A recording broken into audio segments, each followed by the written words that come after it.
हंबीरराव मोहिते हे स्वराज्य संस्थापक छत्रपती शिवाजी महाराजांचे सरसेनापती होते. इसवी सन 1674 साली त्यांची नेमणूक करण्यात आली होती. हंबीरराव हे मूळ कोरडे घराण्यातले. या घराण्यातील तुकोजी कोरडे तळबीड गावाचे पाटीलगी सांभाळायचे. कोरडे घराण्याच्या सोयरिकी घोरपडे आणि घाटगे घराण्याशी झाल्या व त्याच दरम्यान संभाजी आणि दारोजी कोरडेंचा शहाजीराजेंशी जवळून संबंध आला. स्वराज्य स्थापनेवेळी संभाजी कोरडेंची सहहवालदार म्हणून शहाजीराजांच्या लष्करात नेमणूक होती. पुढे ते कर्नाटकात गेले, परंतु जाण्यापूर्वी त्यांनी आपल्या कन्येची सोयराबाईचा विवाह छत्रपती शिवाजी महाराजांसमवेत लावून दिला. त्यामुळे भोसले घराण्याशी त्यांचे नाते नाव्याने निर्माण झाले.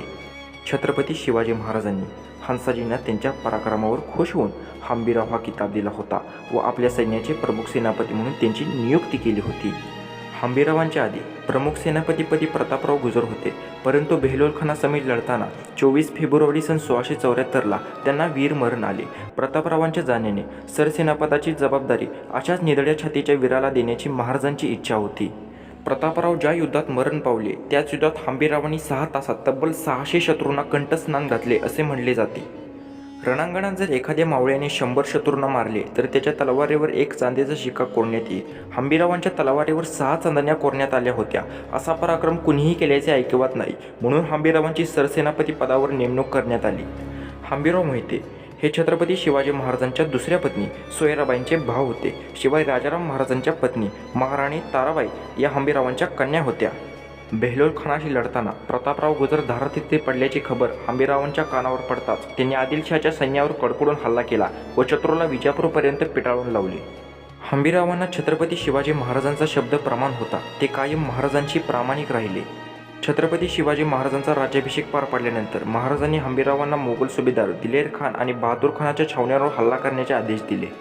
हंबीररावांनी ही मोहीम तर फते केलीच, शिवाय मोगलांचे खाणेदेश गुजरात, बागलन, वराड, बऱ्हाणपूर, माहूड, वरकडपर्यंतच्या प्रदेशामध्ये हंबीररावांनी अक्षरशः धुमाकूळ घातला. हंबीररावांनी महाराजांसोबत अनेक मोहिमा फत्ते करून मराठा साम्राज्याचे पाळ मूळ घट्ट करण्यात मोलाचे योगदान दिले. पुढे छत्रपती शिवाजी महाराजांचे निधन झाल्यानंतर सोयराबाईंनी राजाराम महाराजांचे मंचकारोहण केल्याची बातमी संभाजी महाराजांच्या कानावर पडताच संभाजी महाराजांनी समस्त किल्लेदार आणि अधिकाऱ्यांना आपल्या समक्ष हजर होण्याचे आदेश दिले. हा आदेश हंबीररावांना मिळताच त्यांनी आपली बहीण सोयराबाईंनी घेतलेल्या निर्णयाच्या विरोधात जाऊन संभाजी महाराजांच्या पाठीशी उभे राहण्याचा निर्णय घेतला. संभाजी महाराजांचा राज्याभिषेक झाल्यानंतर हंबीररावांनी त्यांच्या आज्ञेत विविध आघाड्यांवर आपला पराक्रम गाजवला. गाझिउद्दीन खान बहादूर याच्या हंबीररावांनी केलेली स्वारी देखील इतिहासात महत्त्वाची मानली गेली आहे. गाझिउद्दीनने रामसेस किल्ल्याला वेढा दिला होता. त्यावेळी हंबीररावांनी त्याच्यावर जोरदार आक्रमण करून पराक्रम गाजवला.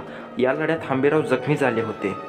यानंतर पुढे संभाजी महाराजांच्या आज्ञेनुसार हंबीररावांनी पन्हाळा परिसरातून शहजादा अजमल आणि भीमा नदीच्या परिसरातून मोगल सरदार कुलीस खानला पळवून लावण्यासाठी यशस्वी प्रयत्न केले. रायगडाजवळ सन 1688 साली गाझिउद्दीन खानासोबत हंबीररावांनी 2 हात केले, परंतु या युद्धात मराठा सैन्याचे नुकसान झाले. पुढच्या काळात संभाजी महाराजांसोबत हंबीररावांनी अनेक मोहिमा फत्ते केल्या. हंबीररावांचे मोगलांसमेत वाईजवळ युद्ध हे अखेरचे युद्ध ठरले. या युद्धात मोगल सरदार सर्जा खानाचा पराभव झाला, परंतु या युद्धात तोफेचा गोळा लागल्याने हंबीरराव धारातीर्थी पडले. मराठ्यांनी या युद्धात विजय मिळवला. खरा पण स्वराज्यातील अनमोल असा हिरा मात्र या लढाईत गमावला. छत्रपती संभाजी महाराजांनी जितक्या लढाया लढल्या त्या प्रत्येक युद्धात हंबीररावांचा उल्लेख आपल्याला आढळतो. सरसेनापती पदाला शोभेल अशी कामगिरी त्यांनी प्रत्येक युद्धात केलेली आपल्याला दिसून येते. अखेर श्वासापर्यंत लढून शिवाजी महाराजांनी त्यांची सरसेनापती केलेली निवड त्यांनी सार्थ करून दाखवलेली आहे.